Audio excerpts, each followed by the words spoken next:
Muito bem, seu Atos no rádio de volta aqui, direto dos estúdios do Jornal Atos, falando com toda a região pela Transvale 102,3 FM, falando também pelas nossas redes sociais. Vamos dar sequência ao nosso trabalho de sabatina com candidatos da região, como vocês estão acompanhando já há algumas semanas.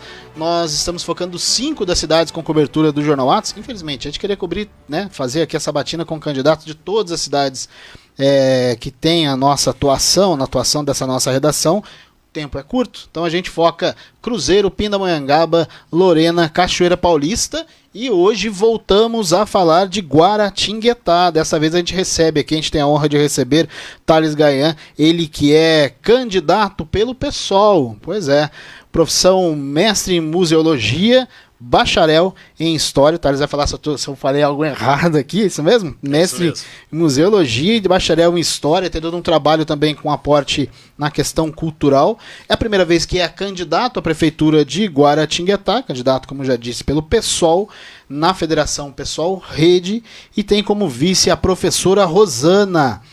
O Thales, a nossa sabatina, que o pessoal de casa já está acostumado, duração prévia de 22 minutos, são 20 minutos para conversa em cima de 5 temas, né? A gente vai falar de saúde, educação, cultura, vamos falar de gastos públicos, economia, infraestrutura de atendimento e obras, e, claro, um último assunto para a gente poder abordar o cenário político também, a persona do candidato, certo? O candidato vai ter também mais 1 minuto de considerações finais.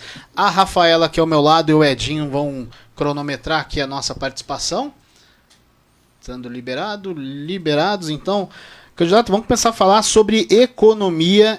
O seu plano de governo fala em recuperação de condições financeiras do município. O senhor já conseguiu fazer uma primeira análise do que será necessário, questão de dívidas? Como é que vocês estão projetando a possibilidade já de assumir no dia 1º de janeiro com uma questão econômica complicada? Perfeito, Francisco, boa tarde a toda a equipe do Atos, a todos que nos assistem, nos escutam. É uma questão complicada. Bem, tem uma questão já em relação à gestão pública, né? O prefeito eleito já pega um orçamento que já vem um pouco amarrado da gestão anterior, o orçamento votado, então tem que se adequar a isso. Mas é fundamental, eu entendo que é necessário hoje em dia uma diversificação da economia, então claro, qualificar o que já existe, como, por exemplo, a nossa indústria, nossa agropecuária, indústria leiteira, risicultura, mas eu defendo muito aumentar o eixo da economia, da cultura e do turismo como uma fonte para diversificar e para ampliar também a possibilidade de crescimento econômico da cidade, né? Em relação às finanças, né? Algumas questões que eu entendo que precisam ser revistas. Primeiro, uma revisão administrativa no sentido de otimizar também a estrutura, transparência dos gastos, participação da população na deliberação do orçamento. Então, o orçamento participativo, que é uma bandeira muito importante, considero que é fundamental. E existem questões, por exemplo, hoje em dia a prefeitura tem um dispêndio, né, no contexto dessa atual gestão, pelo menos, um dispêndio muito grande com questões trabalhistas que não se conseguem ser resolvidas no contexto da mediação. Então acaba sendo judicializado, o poder público ele é obrigado a recorrer a todas as instâncias e acaba tendo um gasto maior do que seria possível, fazendo um entendimento com os trabalhadores, com o servidor público, para conseguir chegar a acordos que sejam bons para ambas as partes, ao invés de ter que ter um grande dispêndio, tendo que pagar aí honorários, entre outras coisas. E há uma outra questão importante que precisa ser organizada. No caso, a gente tem uma empresa municipal, uma empresa pública, hoje tem uma dívida na casa dos 12, 14 milhões, que é a Codese, então precisa ser otimizado, honrar os compromissos, tem que ter uma rodada de mediações, entendimento com os fornecedores, para limpar o nome dessa empresa e para voltar ela nos trilhos de novo, para estar em dia com as suas contas e para estar prestando um serviço digno para a população. Ainda dentro da economia, outros participantes citaram aqui a questão da indústria, alguns deles até mesmo a ampliação do polo industrial, mas além disso, o senhor acabou de citar o próprio turismo, Guaratinguetá peca na hora de ele gerar a sua economia própria com uma falta de gestão em ações como o próprio turismo como negócio, outras ações para poder gerar recursos dentro do município? Certamente, porque hoje existe potencial já reconhecido da cidade no âmbito do turismo. Não à toa, hoje Guará tem o título, né, de distância turística, recebe recursos por conta disso do DAD, aí o Departamento de Distâncias, porém, não foi feita uma infraestrutura, uma gestão profissional desse âmbito. E aqui eu vou colocar as duas áreas, de turismo e de cultura. Essas duas áreas, elas vão dialogar com o visitante, claro, mas vão atender o munícipe. Então, precisa ser qualificado no sentido profissional. Então, nós vamos qualificar a infraestrutura de acolhimento ao visitante, com sinalização, com rotas turísticas bem direcionadas, com políticas públicas, com um calendário bem consolidado de eventos, um diálogo profundo aí que vai envolver os bairros, a zona rural, as escolas de samba, os fazedores de cultura, todas essas organizações, todos os lugares que eu corro, né, tive recentemente organização das escolas de samba, Conselho de Cultura, é recorrente as pessoas me falarem assim: Thales, tem uma dificuldade da gente conversar com a secretaria, da gente conversar com a prefeitura e ser atendido de uma maneira mais ágil para conseguir desenrolar essas questões e agilizar. Então, defendo isso, uma profissionalização dessa gestão da cultura e turismo, que aí sim potencializar a vinda desses recursos e receber bem as pessoas. A cidade tem que ter um acolhimento, um bom direcionamento para acolher o visitante, para ele se sentir ali acolhido, e não um turismo às vezes muito ocasional. O visitante vem, normalmente vai aos locais de peregrinação, um turismo muito forte na cidade, visita a casa de Frei Galvão, visita a igreja matriz e o santuário de Frei Galvão e vai embora. Às vezes vai para Cachoeira Paulista, vai para o Santuário Nacional, mas é importante reter essa pessoa com acolhimento, para que essa pessoa também vá ver um turismo histórico, vá para a nossa zona rural, um turismo gastronômico, então vai conhecer tudo que a cidade tem para oferecer e que é muito rica nesse sentido. Vou linkar já com infraestrutura de atendimento, até para poder falar sobre isso. A prefeitura teve dificuldades com relação a algumas obras. Tem a Avenida S que está caminhando, mas outras, por exemplo, somente obras linkadas à zona rural turística, e outras como o próprio Mercadão, que acabou de ganhar um novo prazo, somente em 2027 vão conseguir entregar essa obra que vai bater quase uma década. Como que reorganizar essa questão dessas obras até para ter infraestrutura de atender o turista? Sim, o caso do mercado talvez seja o mais grave, que fica muito na vista, né? Eu vivo no centro, frequento o Mercadão, e é muito triste ali para os permissionários. Quem tem bancas ali e vende tem uma situação muito desagradável, de pombos, obras inacabadas, tiraram o fogo, ficou aquela fiação toda exposta.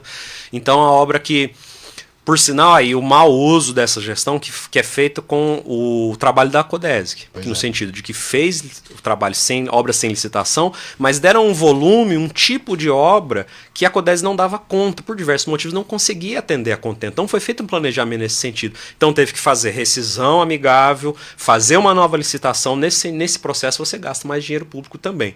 O receptivo turístico, uma obra recente, que é necessária para a cidade, tem que ter um local para acolher os ônibus, né, para direcionar os visitantes para o centro da cidade, mas que também já se ressente de problemas. A obra recém-aplicada, que já tem problema de infraestrutura de infiltrações, tem problema de acessibilidade, que é muito grave. Então, acessibilidade urbana. Nessa questão do acolhimento, Francisco, eu acho que ela é fundamental. Você tem que pensar...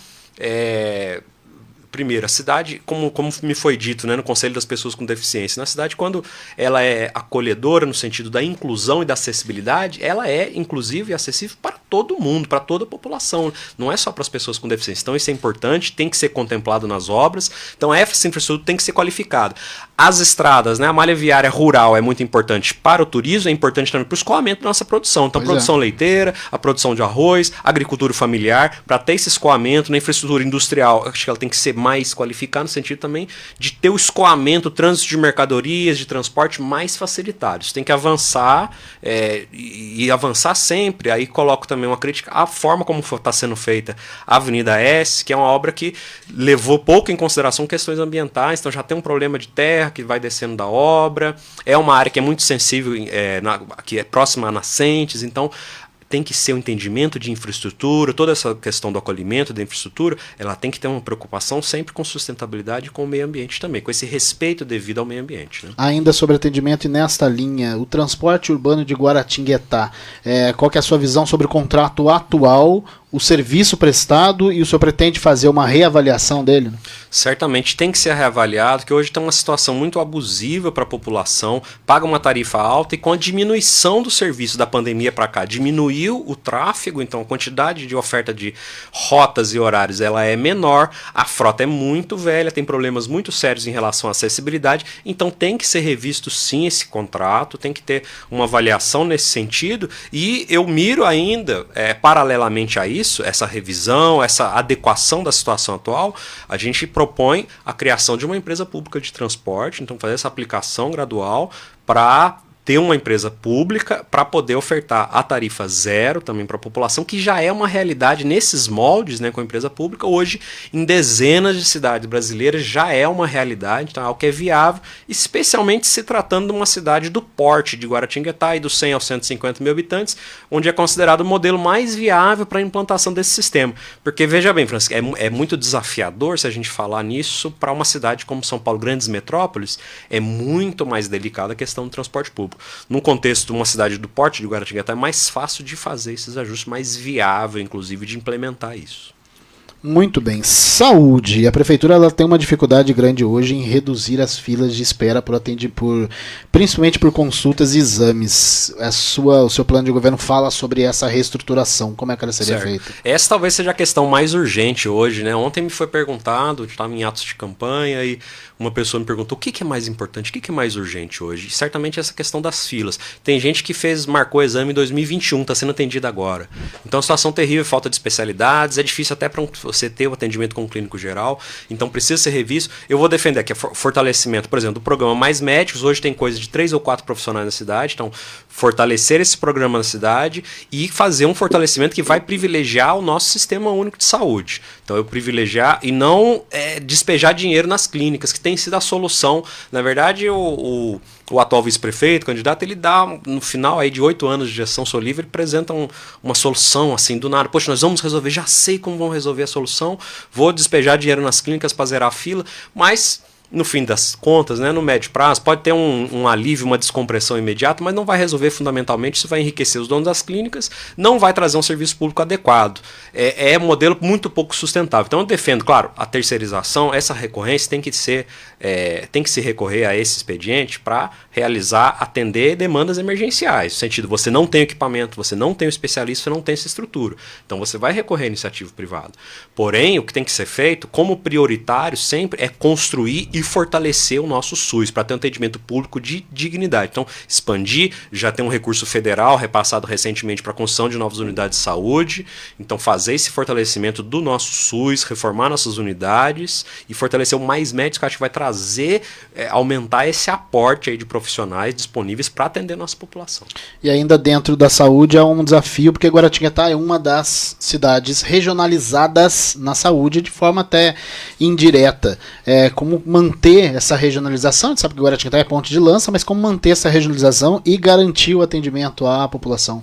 Nesse sentido, tem que ter um diálogo regional muito fortalecido, né? Acho que o Vale do Paraíba ele tem essa peculiaridade geográfica, assim, de integração muito grande entre as cidades, né? Então, acho que o que é ideal é fazer um mapeamento regional com os órgãos gestores de saúde, com também as outras gestões municipais, no sentido de ter um acerto muito grande, porque o sistema público ele ele vai ser para atender essa regionalização, né? A gente não pode se negar a fazer isso, evidentemente, mas acho que é um problema de mapear, identificar, fazer um diagnóstico dessa situação e ter um diálogo aproximado com os nossos vizinhos, com a nossa região, para organizar da melhor maneira possível esse fluxo, né? As pessoas que vão fazer exame fora, em algum evento, ou vão ser internadas em outras unidades fora da cidade, enfim, organizar esse fluxo de maneira a ele ficar mais, assim, operacionar de maneira mais ágil, né?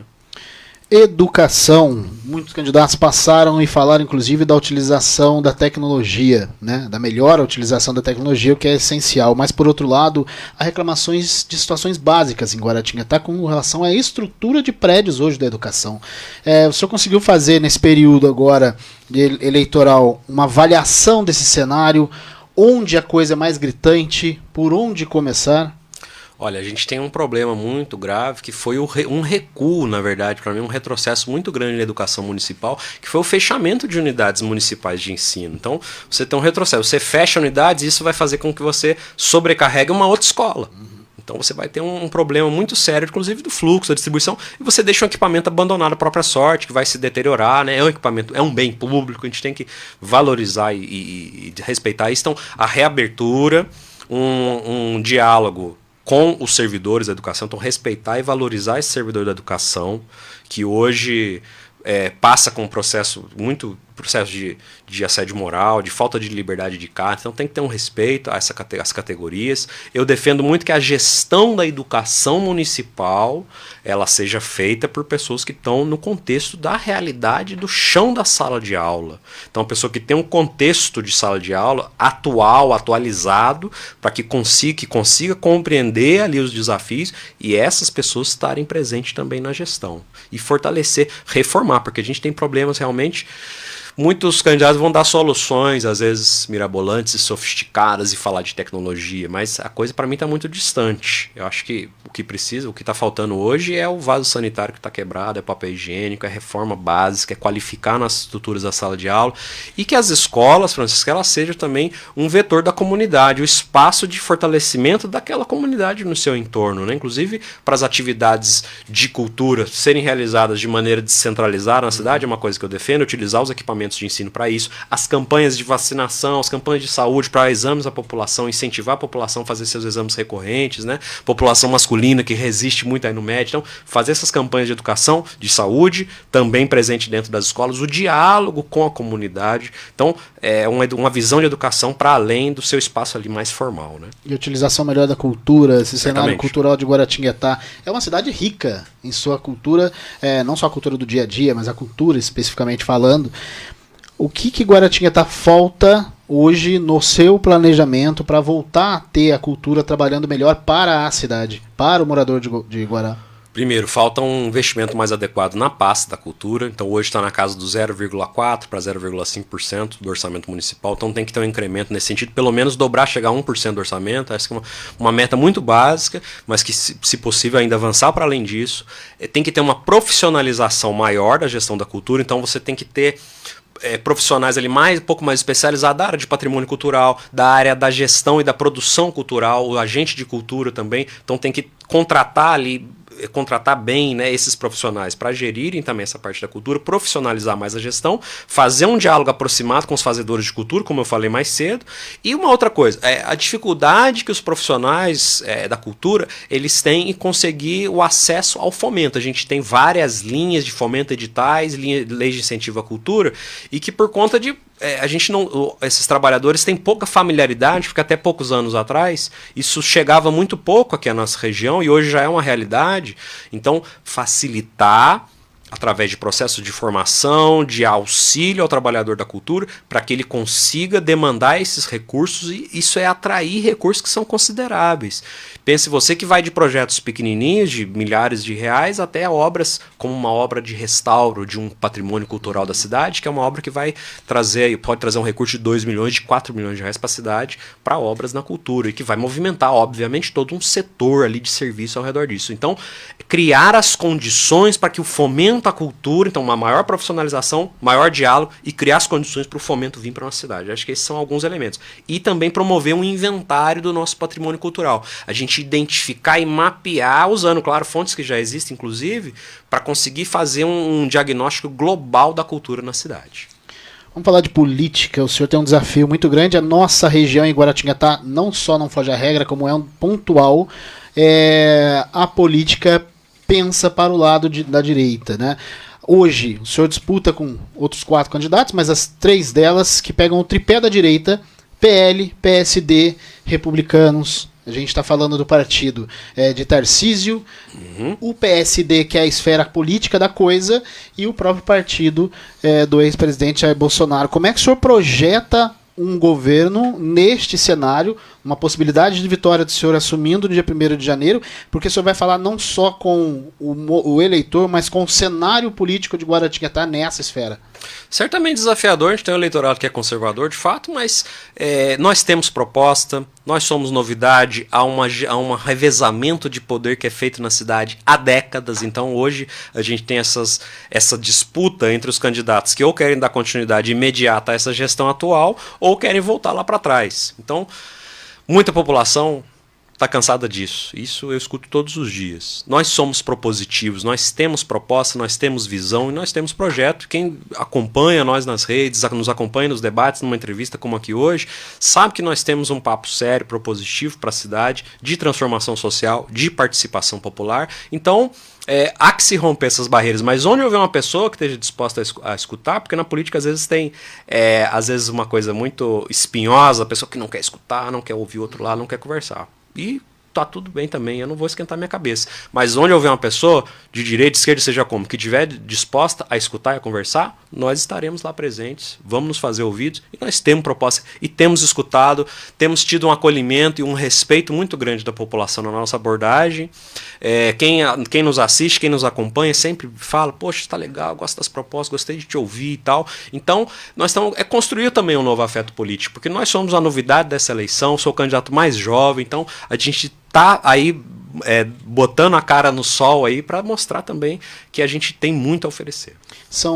A gente tem do outro lado um ex-prefeito, um atual vice, uma vereadora que fez parte do grupo do atual prefeito também, e entre eles outros nomes que circundam esses grupos. O senhor acredita que o eleitor olha e vê uma coisa só nessas 3 candidaturas? Se não vê, deveria. Eu entendo que há uma divisão aparente, mas no fim das contas é um projeto de continuismo. O projeto que levou Guaratinguetá a ficar defasada no desenvolvimento, inclusive comparado aqui com o município de Lorena, onde nós estamos, com Pindamonhangaba, municípios que avançaram, desenvolveram sua indústria, trouxeram novidades no sentido da gestão pública, e dependendo das suas gestões, não vou colocar nem méritos políticos aqui, mas hoje, o processo que é visível da população de estagnação da nossa cidade. Então, esses grupos, para mim, representam essa continuidade. Por outro lado, de 5, são 2 candidaturas de esquerda. Uhum. O eleitor questiona, não há uma divisão demasiada deste grupo, num cenário tão conflituoso, tendo uma situação maciça mais à direita? Bem, isso foi... houveram conversas no sentido com o Partido dos Trabalhadores, a gente fazer uma aliança nesse sentido, mas não conseguimos chegar a um bom entendimento, e compreendo no sentido que nós temos pela primeira vez, o meu partido pela primeira vez apresenta candidaturas na cidade, então entendo que seja um voo solo necessário por conta de ser justamente uma novidade, né? A gente se colocar e nos posicionar em relação a esse aspecto, né? Muito bem, então ouvimos Thales Gaian essa conversa interessante sobre as suas propostas na disputa eleitoral de Guaratinguetá, ele que é candidato pelo PSOL, e agora eu vou convidar o candidato, a Rafaela vai cronometrar aqui junto ao Edinho 1 minuto, eu vou convidar o candidato a olhar para aquela câmera ali e falar com o eleitor de Guaratinguetá. Horário liberado, vamos lá? À vontade. Bem, primeiramente, muito obrigado aqui pelo convite, pela acolhida aqui do Jornal Atos, agradeço muito. O meu abraço fraterno aí à população que nos assiste. Então, eu sou Thales Gaian, sou candidato à Prefeitura de Guaratinguetá, pelo PSOL. Estamos aí com uma candidatura que valoriza a participação popular, a juventude da nossa cidade, que tem poucas oportunidades. Quero acabar com esse continuismo, com o revezamento de poder antigo, aí, os mesmos de sempre, que querem se perpetuar, que querem manter. Então, sou do PSOL, do Partido Combativo, de Guilherme Boulos, Glauber Braga, Érica Hilton, Gianazzi, os candidatos que lutam por você no Congresso com compromisso com a população e respeito a essa população. O respeito ao nosso meio ambiente, com as nossas mudanças climáticas, o desenvolvimento da cidade que se estagnou tanto, a oportunidade para a nossa juventude de cultura, de lazer, de esportes, oportunidade para o ensino, para o trabalho. É isso. Vote 50. Muito bem, então ouvimos Thales Gaian nessa sabatina do Jornal Atos. Lembrando que amanhã tem debate no Teatro Teresa W, debate esse realizado pelo conglomerado de centros universitários da cidade de Lorena e também da Diocese. Vão reunir os 5 candidatos de Guaratinguetá amanhã, a partir das 8 horas, Bruno, a partir das 8 horas, com transmissão da Transvale 102,3. Muito obrigado ao candidato. Muito obrigado, Francisco.